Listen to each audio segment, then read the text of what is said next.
and welcome to Beyond the Surface, where the saying to be seen is to be understood comes to life. I want to begin by first honouring the traditional custodians of the land we live and work on. I live and work on Gundungurra land and acknowledge the traditional landowners of my guests near and far. I pay my respects to the elders past, present, and emerging, for they hold the memories, the traditions, and cultures of our First Nations people. The land below my feet is, was, and always will be Aboriginal land. Beyond the Surface will have periodic bonus episodes, which will serve as foundational information on some of the topics people share in their stories. They will be interesting, informative, and insightful. My hope is that they will not only educate, but also validate the experiences of you, the listener. Having language to describe our experiences is vital for our healing and growth. This is Beyond the Surface. Welcome, Kit. Thanks for joining me. Thank you so much for having me. I'm so excited about this episode because I just love talking to other queer people and I like talking about queer issues and so that is a little hint as to what today's episode is about, which is a little bonus episode on the experience of cognitive dissonance, in particular for the queer community. But I thought, let's start at the foundation. Can you explain what cognitive dissonance is? Yeah, absolutely. So I want to break up the two words. So cognitive goes back to cognition. So cognition is our thought patterns, belief systems, values that can come from that. And then dissonance is incongruence. Mm. So whenever we have different thoughts, values, belief systems that end up being incongruent and at odds with each other, that's whenever we have cognitive dissonance, and that can affect our behaviors, our relationships, and our emotions. Mm. I love I often use the word contradiction, but I like the word like incongruence. I like that term. I think that's a really good way of explaining it. Okay, so in terms of cognitive dissonance for a queer person, what does that look like? Like with part of this and looking at cognitive dissonance, I think that there can be a lot of different facets of cognitive dissonance for queer folks. Mm. And a lot of this can go back to societal pressures or family pressures as well, Mm. or also just lack of education, how heteronormative education is. So if we look at like all of these foundational experiences, and if there's lack of representation, and if there's kind of this, being forced into heteronorms Mm. whenever you're not hetero, then that makes it really complicated. Yeah. So then you're at odds with how you were conditioned versus, what your authentic self is. Mm. And so if we take it a step deeper in terms of layer, there is, like you said, societal pressures and family pressures and conditions. But there is a particular uniqueness for those who are raised in organized religion. hmm Yeah, absolutely. And I think with part of this, a, a lot of this I think goes back to gender identity and gender constructs. And so a lot of, and I mean, I can speak about it from a Christianity type Mhm. standpoint, rather than from organized, like other organized major religions. Yeah. But from a Christian standpoint, it's very binary, Mm. and there's these very set gender rules and constructs. And and part of this, it's looking at, okay, so if you're going to be a quote unquote good girl or a good boy, then you need to follow these prescribed rules. And if you don't follow this, well, then you're not in alignment with God. And whenever you're not in alignment with God, then there's different consequences that could even lead to eternal damnation from Christian theology. And so if you look at that, and if you're like, well, I don't really fit into this, then Mm, it's like, well, then where do I belong in this?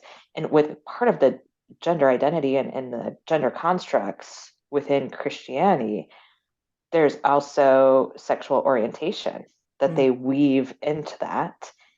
And there is queer erasure mm. whenever the biblical scriptures are taught in Christian settings. But if you really like peel back the layers, you're like, maybe the Bible is more queer than what it was taught, you know? Oh boy, that is a rabbit hole that we could jump down that would probably I feel like that would end up with us getting roasted on social media. But I would agree with you. Yeah, I think, and I mean, we also see that in terms of like, queer theology and things like that in embracing that as well. But for I guess in America, it would be largely evangelical Christianity, I would anticipate. We don't tend to use the word evangelical in Australia, but it is synonymous with Pentecostalism and things like that. And basically, like you said, it's just super, super rigid binary in not just gender and sexuality, but literally everything that, and everything is fear-based submission to avoid hell, essentially. Um, Mhm. but okay, so what does that cognitive dissonance look like in reality? What sort of thoughts, beliefs, what does it look like for somebody who is at war with themselves, essentially? So if we're looking at it from a cognitive dissonance standpoint, that's based in the Christian religion. Part of this could look like, say, attending a church that maybe you're going to that church because you're like, well, this was a church that I was raised in. This is where my family goes. This is where my friends go, or I know someone who's serving in this church there. However, maybe that church doesn't allow queer couples to get married there. Maybe that church doesn't allow openly queer people to be in leadership at that church. But Mm, then continuing to go to that church, even if you know deep down that you're queer. mm, And so I think that that's something that unfortunately is a very common queer experience whenever being brought up in Christianity. And part of this too is avoiding loss. mm, And so, in this avoidance of loss, there is loss. There's a loss of a sense of self mm, whenever going through the cognitive dissonance of, you know, being pulled in one direction of your thoughts of, well, I want to be involved in this church and, because of my faith or because of my community, but then also in acknowledging, well, I can't fully be my authentic self in this space. So what even does community mean for mm, me whenever being in this space? mm. It makes me that pull either side makes me I often will give the imagery of my own experience of it's almost like I have one foot on either side of the Grand Canyon, just trying to have both sides, pull me in their direction. But what happens is that I don't really get pulled in either direction. I just get ripped apart from like in the middle. And so Mhm. it is soul destroying, I think, for people to try and stay in that place of one foot in, one foot out, essentially. It's yeah, it's an incredibly painful experience, I think. Mhm. Yeah. Speaking of having your insides be ripped apart, I know that that's a very ominous I'm like segue here. transition. Oh my goodness. But in working as a therapist primarily with LGBTQ folks, there is a disproportionate amount of LGBTQ folks, at least from what I've seen in my practice, of folks who have GI conditions or have autoimmune conditions. Mm, And, there's that phrase, the body keeps the score, and that's very true. So if you're experiencing all this cognitive dissonance, like that is going to be affecting your insides, mm, literally. And so, if you're taught to push things down and suppress it, like, you know, there's these churches that are considering to themselves to be more progressive and saying, well, it's okay to be gay, just don't act on it. But then what does that lead to? That can lead to a lot of inner turmoil, and it can cause distress, it can cause inflammation, which can lead to, gastrointestinal conditions as well as autoimmune conditions. Um, and so I think that that's something important to recognize as well, because although there may be, again, this avoidance of loss by staying in different environments, there is loss that can lead to long-term losses mm. with staying in these environments. Yeah. I guess, if you push something down enough and suppress something down enough, it is going to come out in other ways, right? And Mhm. we do often see that come out in terms of physical health battles, symptoms, whatever terminology you want to use. Um, in terms of your work as a therapist, what do you see in the queer folk that you work with in terms of how this plays out for them? What does it look like for them? I think it really depends upon a person's background. Mm, And I grew up in what is considered in the US to be called the Bible Belt. And so it is this stretch of land in the US where there is a lot of influence of evangelicalism in public policies there and in culture and societal norms. mm, And so it really shapes life even outside of the church and outside of religious spaces. mm, But I'm now based in the state of New York, which is not the Bible Belt. mm, So that's very interesting. So all of the clients that I see are New Yorkers. mm, So if people grew up in New York and are queer, they're going to have a much different experience than someone that grew up in another part of the US and mm. then moved to New York. So I think because of this, there are not as much collective queer experiences depending upon geography. Mm, Like there is a sense of geographic privilege that mm, can come. So I do see a lot of diversity of experiences in mm. working with queer folks rather than seeing collective experiences because of how vastly different public policies can be in different areas of the US. Yeah.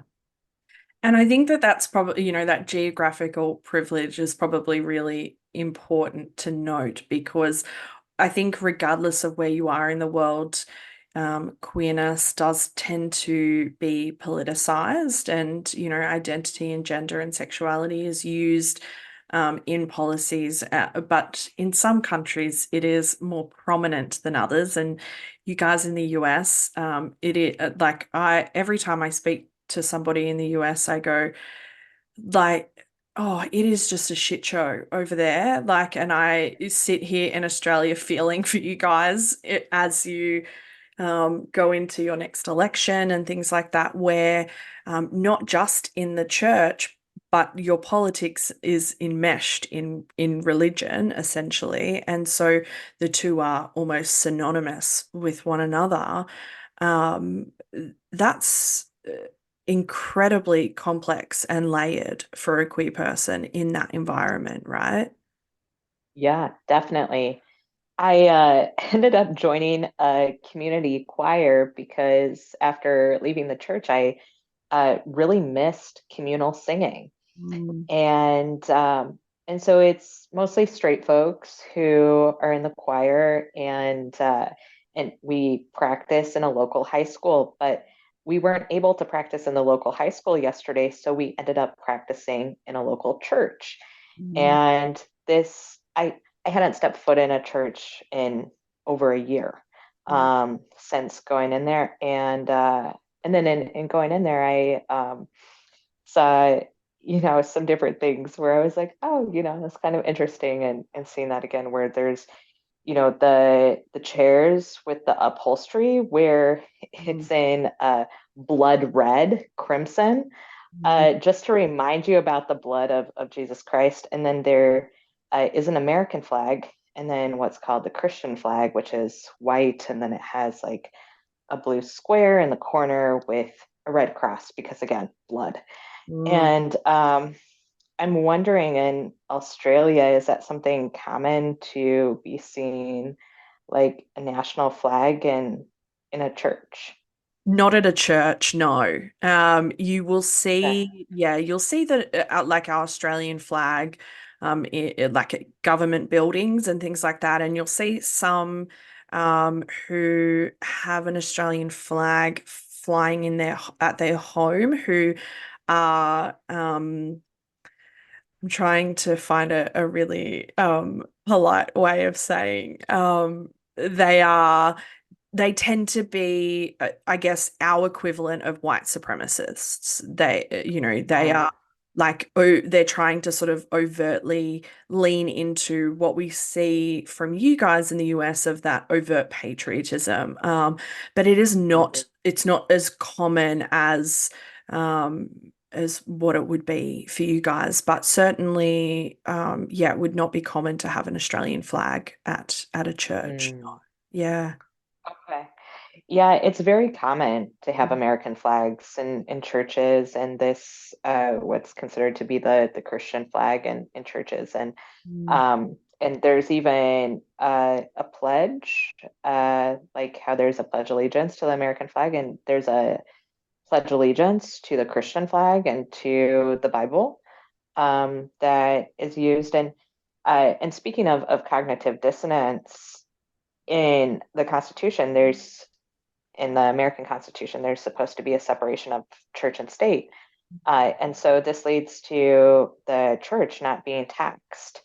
And yet, I think, and I've been to a lot of churches, I think in every church, nearly every church, maybe 98% of churches that I've been to, have had American flags in churches. wow. Yeah, so it's very, very prevalent. And so it's like, so you see that. And so there's this indoctrination of cognitive incongruence at a very, very young age. And so there can also be like this anger that comes from Americans too, if things are not taught from a Christian perspective in Christian or in public schools, that are run by state or national governments. And so there's these different things where, it's like, okay, like this is very apparent that cognitive incongruence is kind of like this comfort blanket. Yeah. Um, you know, Mm. What are some of the ways that you see or have seen in terms of personally seen, but also, I guess, heard like third party through your clients? Um, in terms of the ways that faith communities have suppressed, anything that doesn't fit that heteronormative picture, because I think a lot of people tend to think that it's often really overt, and it's a preacher, speaking from the pulpit about, the evils of homosexuality and things like that. Um, but often I find that it's not always that overt. It can be really subtle. Can you sort of speak to that a little bit? yeah. I mean, my coming out. was whenever I was in third grade and I heard the story of Sodom and Gomorrah, and I came out as a Oh, result of the sermon. right. Yeah. Um, so that was something. Yeah. And now I grew up in the Baptist denomination, which is just like very widely known in the US for being very dogmatic, being very aggressive in their beliefs. So what I have experienced and what other Baptists have experienced would be different from other denominations. So like from my experience, I heard at a very, very young age of saying that if you're gay, you're going to get HIV, you're going to get AIDS, and you're going to die, and then you'll be eternally damned, and that's what you deserve. And hearing that, spoken and hearing people just saying, Amen, Mm, and standing up and clapping. So hearing that, knowing that this is still going on decades later, yeah. of calling for the death of queer people and the eternal damnation, I find that very abhorrent. And I, from what I've heard from people of other countries, it doesn't seem like this happens as much in like other countries, but this is unfortunately something that is very common still in the US. Mm, Um, and then like from a more overt or from a more subtle mm, perspective, um, part of this is again, it like goes back to, yeah, we're okay with you being gay. We accept you mm. as you are, but like just don't hold hands, Yeah. or that's your friend, Mm, not allowing marriages, not allowing funerals mm, of people that were openly queer, you know, looking at too of not allowing queer people in positions of leadership, not allowing queer people to work in the children's ministry because they assume mm. that queer people are quote unquote groomers. Yeah. So there's these different things where people may be showing up to sermons and not, seeking involvement in ministry and thinking, oh, well, they haven't said anything that was explicitly homophobic or transphobic.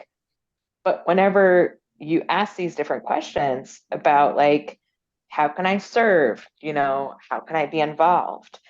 Then that can start bringing up some of this stuff. Yeah. Or, like pushing people aside, like, well, if someone asks like a question about like where does the church stand on this, we're gonna have to talk about this, I Yeah. well, we need to talk to the church board about this, and I love the show Sex Education. I think Oh, it's one of yeah. the most brilliant shows.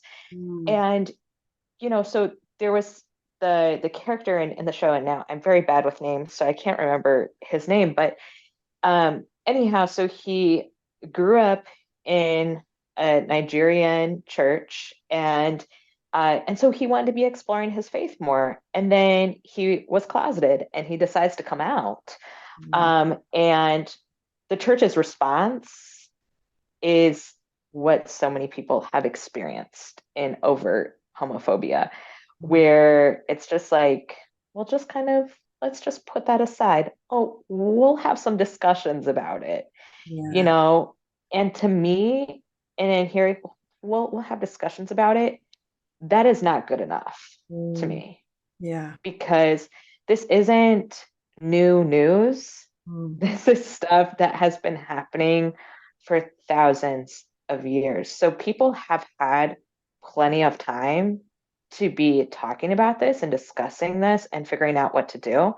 But I mm, think where churches are starting to rethink, how do we repackage and repurpose this, is because there are dwindling numbers of membership and of tithes, mm, and churches will not be able to continue running if this continues to happen, and the more that being queer is like non-discriminated against, then the more that people are going to be leaving or decreasing tithes.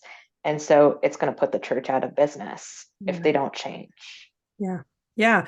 And I mean, I think that's a really good point, which is that, church is a business and it's a numbers game, whether it be numbers of people in the church or the dollars and cents kind of numbers. I think Mhm. the character in Sex Education is Eric, I think his name.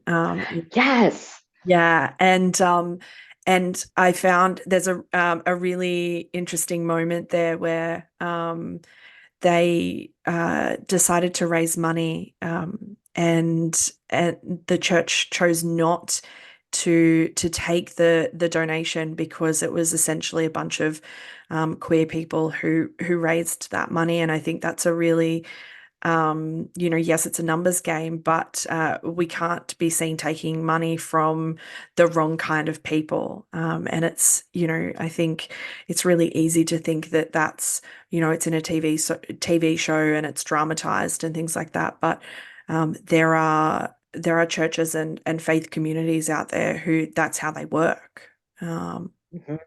and so, yeah, I think, I mean, there are some churches in Australia, particularly Pentecostal churches and the Sydney Anglicans, who are very prominent in being anti anything that is not heteronormative, and who will, preach sermons on the sinfulness of Mardi Gras. And Mardi Gras is always a really interesting moment in Australia.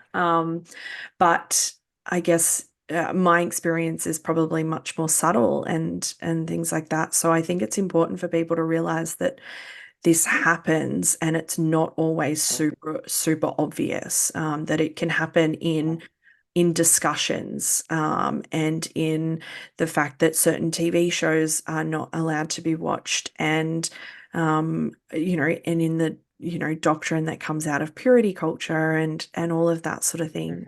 Mhm. So, yeah, I think it's really easy to think that it's super obvious and overt, but it's not all the time. It can, we talk about microaggressions that, very much can fall into that category. Yeah. Yeah. And I mean, with part of this of the subtlety, it's like, okay, so where are the tithes going to? Like, what are the ministries that they're investing in? Mm, What kind of language do they use? Do they use exclusive or inclusive language whenever speaking?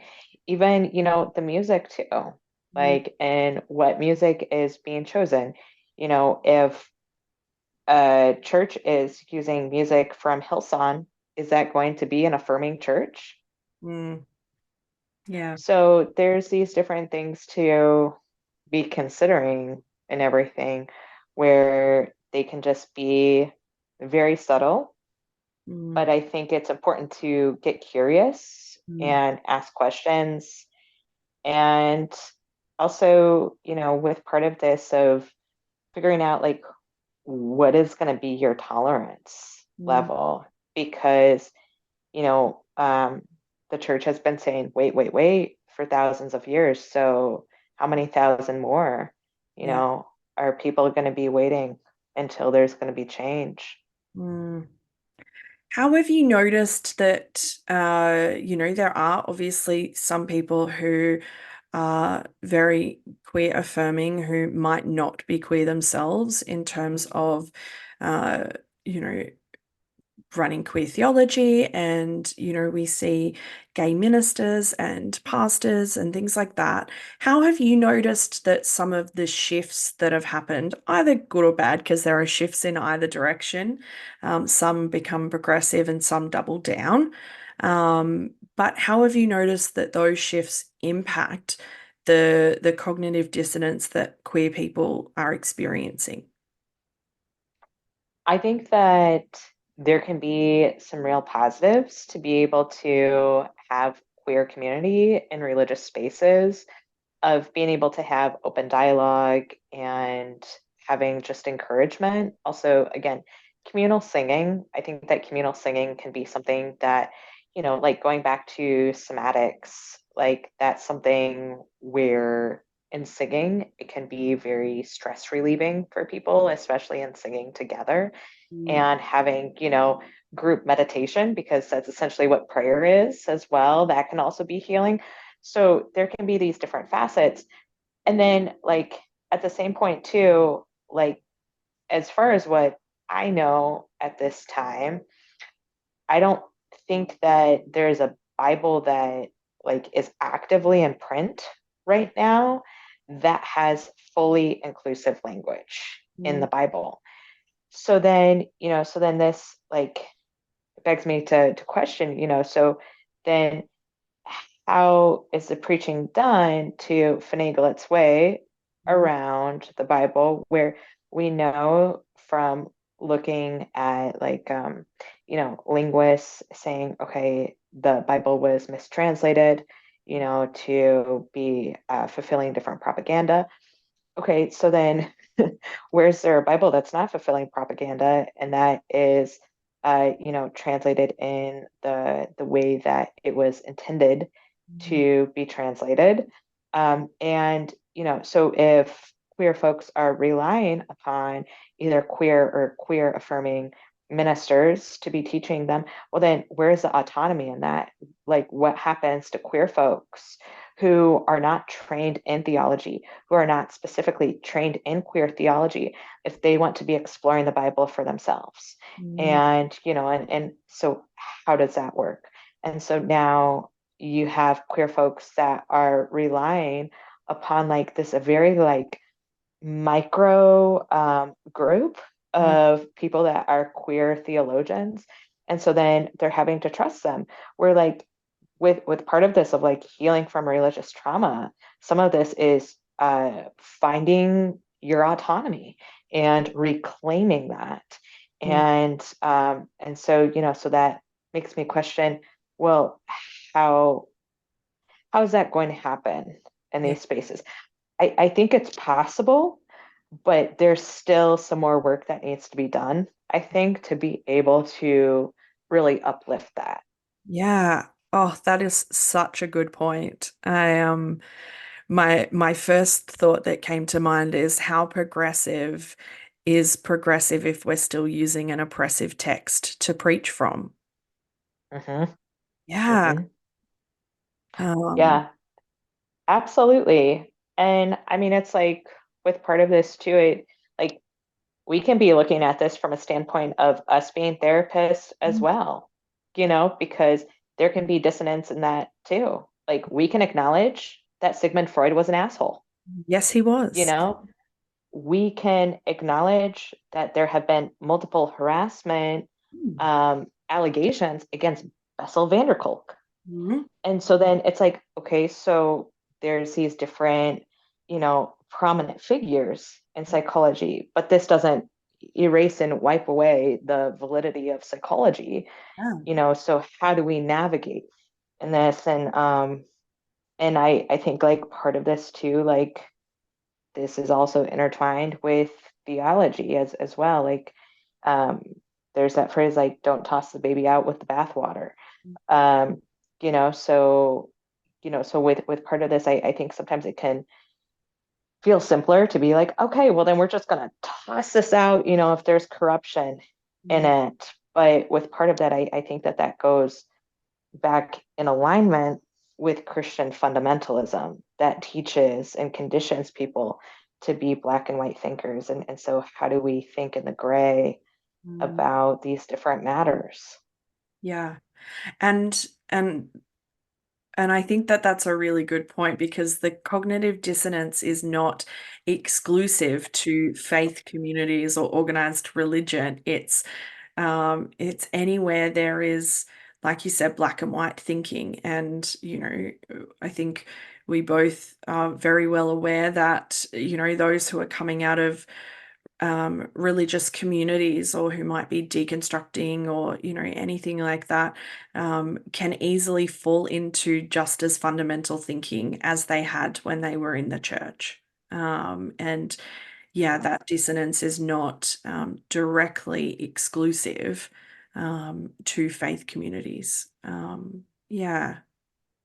Yeah, absolutely. And I mean, with part of this, I think like, and in being a therapist and doing mental health work, similarly to parenting, Mm, I think it's important to be a good role model and to really be like doing the, internal work ourselves as well. So, if we're, telling people that are in fundamentalist religion, like check yourselves, check your cognitive dissonance, and yet we're also involved in a system yeah. that is based upon cognitive dissonance, you know, what is that revealing? Mm, yeah. Are there things, I guess we'll sort of, double back to those who are in faith communities, and both of our backgrounds are in Christianity, so that's probably, what we will speak to. But are there things in that space that intensifies that dissonance? I mean, I think that there is probably, for anybody who is queer, there is almost a baseline of that. But are there things that intensify that? Yeah, yeah, absolutely. I mean, there's a lot of things that are coming to my mind right now. Substance use is a big one Mm, that intensifies cognitive dissonance, because I mean, with part of this substance misuse, it ends up affecting our cognitions. It affects our thought processes, whether we like it or not. yeah. And so sometimes substance use is used to either minimize, suppress, or numb emotions that come from the distress that has arisen from cognitive dissonance. And if that's what we're trying to do, of minimize, suppressing, and numbing, well, then rather than addressing it, then it's just going to be getting bigger. So that's something that comes to mind. Also, just like familial pressures as well, or community and friend pressures too, where, really, really wanting to keep people close in our lives that in keeping them close, that may compromise who we are. It may compromise our safety involved as well. And so, whenever being in relationships with people that are not queer affirming, whenever you are queer, it results in a trauma response. Mm, And so, and perpetually having trauma responses whenever being around people, um, then that's going to be really intensifying the distress and cognitive dissonance too. yeah. What do you explore in terms of being in the room with people who have that dissonance, in terms of ways to navigate that? With part of this, and I know that CBT gets a bad rap. Mm, Um, I think part of this again goes back to black and white thinking. And with part of this, I think that it really depends upon, is the therapist doing their own work? mm, And are they really being collaborative with yeah. who they're working with? And whenever I was in grad school, I wrote a paper about why CBT doesn't work. Um, and and it was just kind of like, a little catching title there, but it's because the majority of people, the majority of therapists who say that they practice cognitive behavioral therapy are actually not practicing cognitive behavioral therapy. Mm, They're either practicing cognitive therapy or behavior therapy and not cognitive behavioral therapy. And the missing component for most CBT, and this is why it lacks effectiveness. Oh, that's my cat. She just brought her little stuffy. Hi, Arby. Okay. I mm, love you, baby bear. Um, is so anyhow, so going back to why it is not as effective is whenever a therapist doesn't use something called the Socratic method. Mm, And the Socratic method is so, so important whenever addressing cognitive dissonance. So that goes back to Socrates.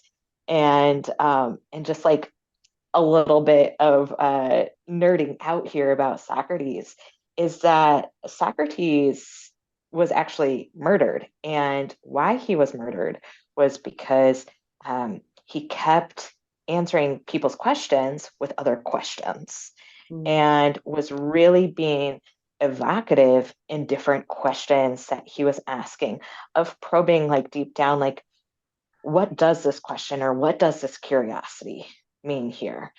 And I think that this is so, so important, of asking the curious questions, of getting curious, of really looking at even the words that we use. So, for instance, like a lot of times, whenever I am talking with people that are experiencing cognitive dissonance in real time, then they are using different tenses of verbs that do not match with each other, mm, or they are using different like pronouns that also do not match. And I don't mean this from a gender identity type standpoint. I mean this from a standpoint of a person may be talking about their friend or their significant other, and rather than saying he or she or they, they'll say you, and like almost indirecting it towards me whenever I'm not the person that they're talking about. So part of this curiosity even goes to like, what are some of these words and grammatical phrasing that is being used that brings about what is deeper mm, going on? So whenever people are using what I'll call like mismatched pronouns of like directing things towards me whenever I'm not the person involved, I'll ask, are you directing this towards me because you did not share this with the person that you would like to share this to, you mm, know? So like there's these different things where we can ask these different questions that end up probing further about these different thought patterns that I think can be so helpful whenever curbing cognitive dissonance. yeah.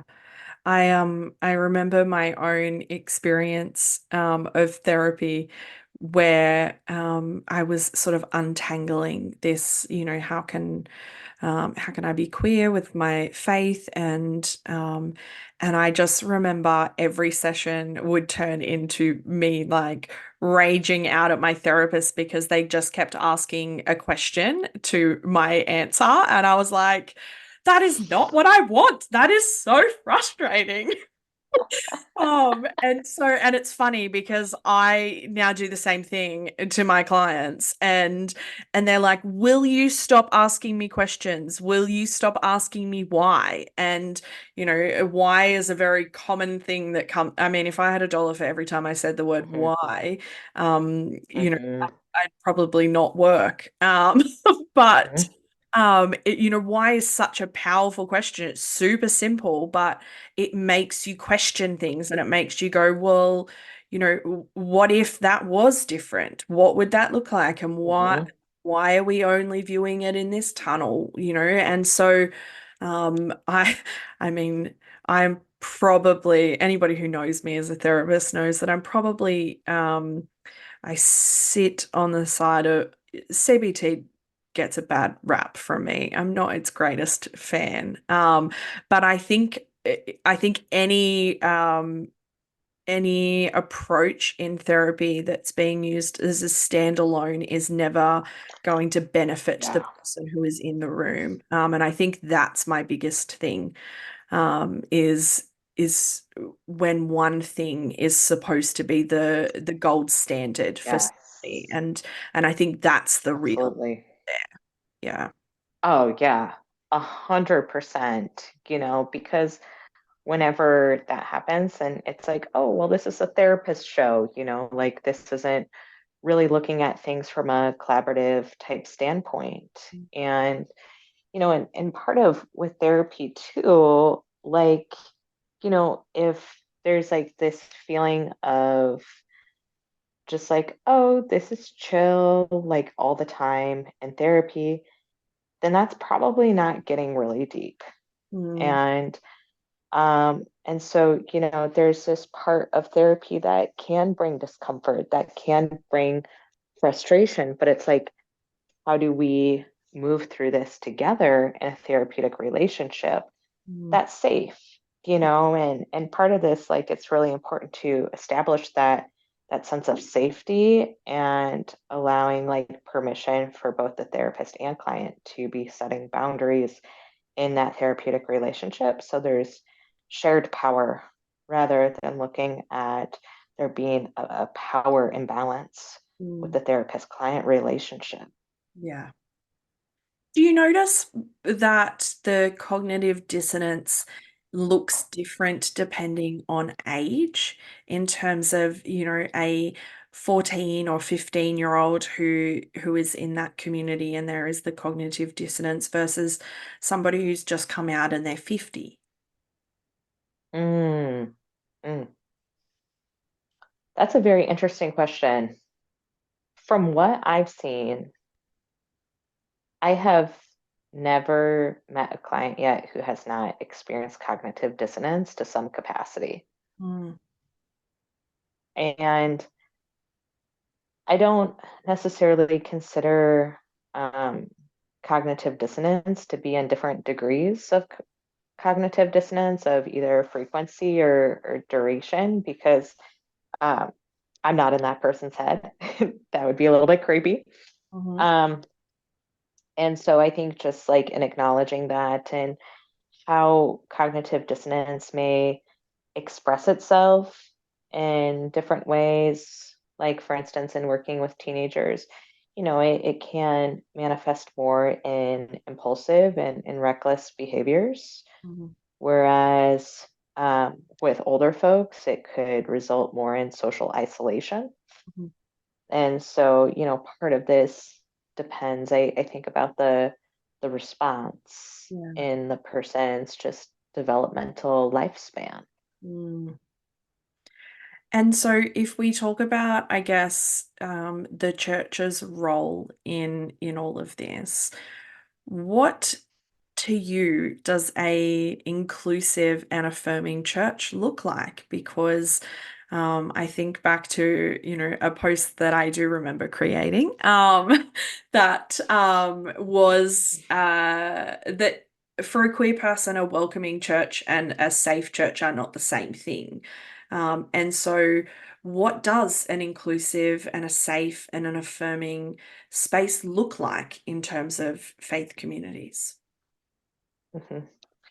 I think part of this is not having a power imbalance with queer folks. Queer folks who are involved in the church need to be allowed membership. They need to be allowed to participate in any kind of ministry there.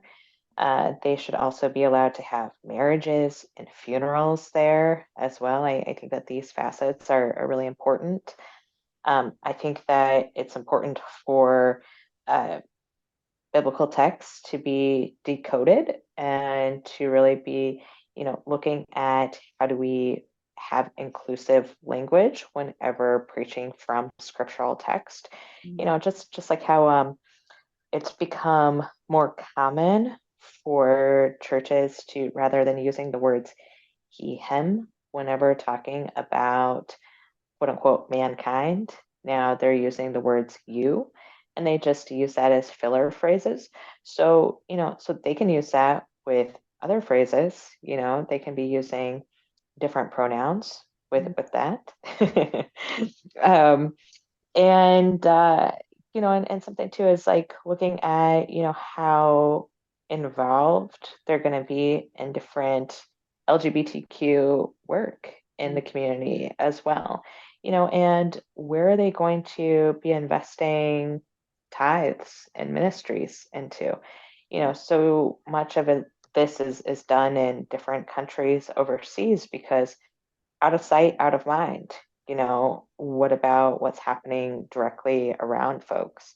How are they going to be helping, LGBTQ folks that are being directly impacted by policies that are homophobic or transphobic, are they going to be helping with HIV and AIDS prevention?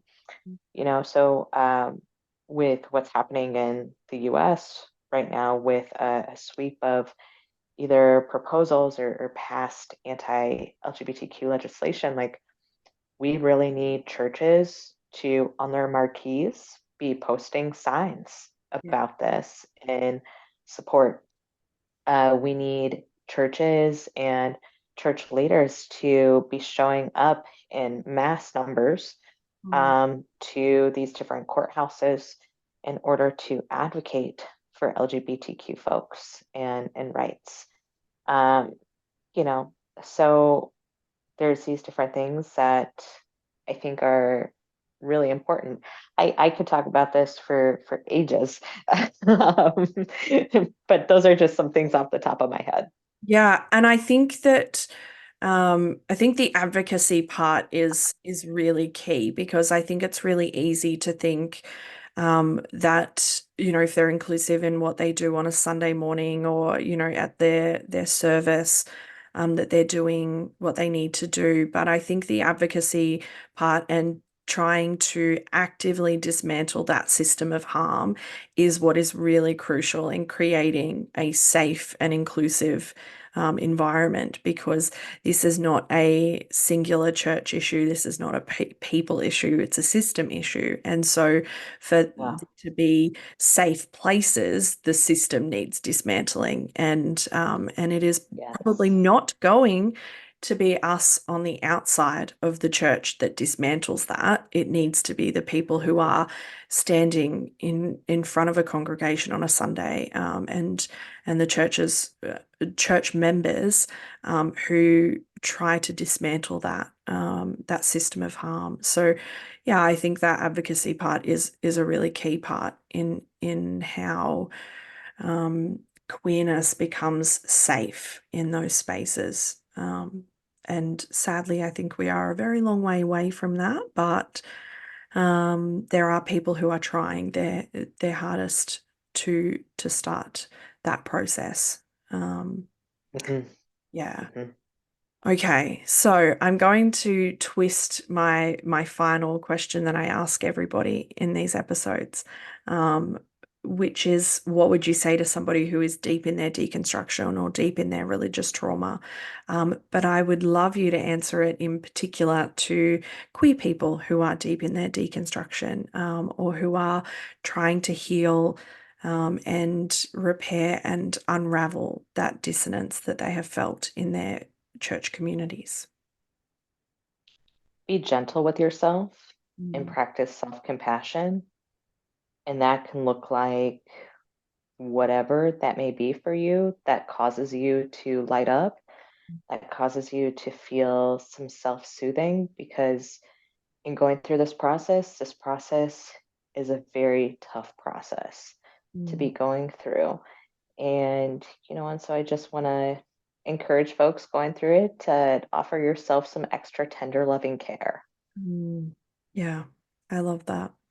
I think self-compassion is so key and so crucial. So, in any sort of healing, but in particular in this space.